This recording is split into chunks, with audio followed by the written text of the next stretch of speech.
And if you're not translating your authenticity and your value in a way that people get in the first 3 seconds, no matter how qualified you are, you might not get noticed, not get the interview, not get the internship.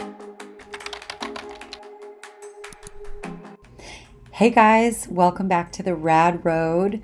We want to make sure that you are articulating and translating how you provide value to your customers, which are the hiring managers and companies. When they hire you, they are buying your benefits. They are buying your value. Take a step back and think about what that means. Unfortunately, it is not always the people who are the most qualified that get the job. It's the people who know how to position and sell themselves.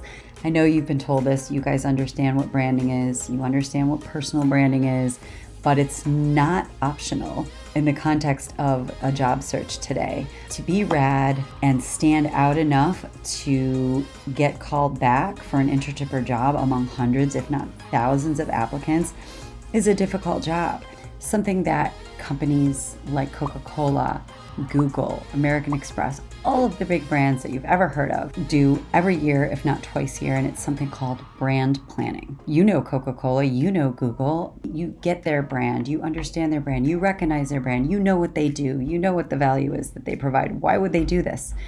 The fact is, the needs and the desires and the wants of the people that use and buy those brands are shifting and changing. So every single year, even these brands that are doing awesome and people are buying them and using them, they take a step back and they do the work and they make sure that their positioning is the most effective. They shift their brand voice. Then they are saying, well, what are our emotional benefits really that we're offering up? How do we want to make people feel? Similarly, you are the CEO and the vice president of brand marketing for your job search. You're selling yourself to the hiring managers, to recruiters, to who's going to be your boss. You need to understand on many levels what those needs and desires are so that you can know how to sell yourself to the industry, the company, the role, the hiring manager. And that is what we are here to help you do. I have worked for over 20 years in the advertising and brand strategy business. This is how you can best position and sell yourself, therefore break through the clutter of the other 4 million graduates this year and the hundreds, if not thousands of people that you're competing with every time you apply to a job. Just take a moment right now where you are with things, looking for your internship or job. Take a more objective look at your product, which is you, and how are you selling that product? Your letters, your bios, are they, as the CEO, where you want them to be? It's not just listing out your experiences and what you studied and your grade point average. And it's not just, oh, I have a resume already and I've got a bio in LinkedIn and for Indeed and I'm lobbing in those resumes. It's much more than that.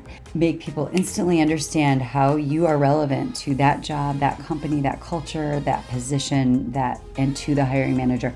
They're going to instantly understand how you provide value. I would just invite you to take a critical look at where you are.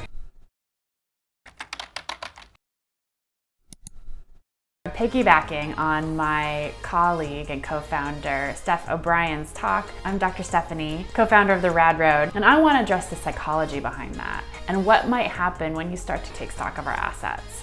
I understand as a psychologist the processes that go on inside of us when we start thinking about talking about our strengths and our weaknesses. We feel uncomfortable, we might feel embarrassed, we might feel ashamed, we might feel overly vulnerable. And vulnerability can be this really hard feeling. I've heard it described as an exquisite emotion. I've also heard it described as something that's aversive that people want to run away from because they feel so uncomfortable being vulnerable. And we really have to sort of lean into that. Dr. Brene Brown, who is a professor of social work at the University of Houston, who studies vulnerability, created 10 guideposts for living a vulnerable life and for living a wholehearted life. And one of them that I want to talk about is cultivating authenticity. Authenticity is probably a word you've heard thrown around a whole bunch, right? It's maybe overly used, hashtag live your best life.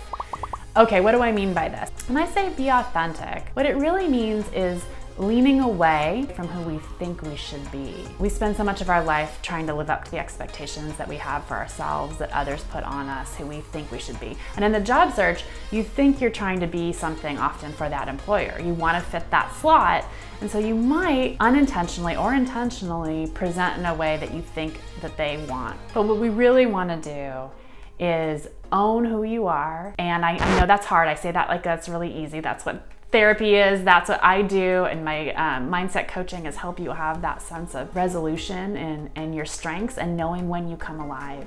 And then leading with that when you're presenting yourself, not with a list of your internship activities or that kind of stuff. We lead with your soft skills, with your authentic heart, and we be vulnerable. A couple of activities that could help you practice this. One is identifying who you are when you're at your best. So you might fill in the blank. When I'm at my best, I am blah.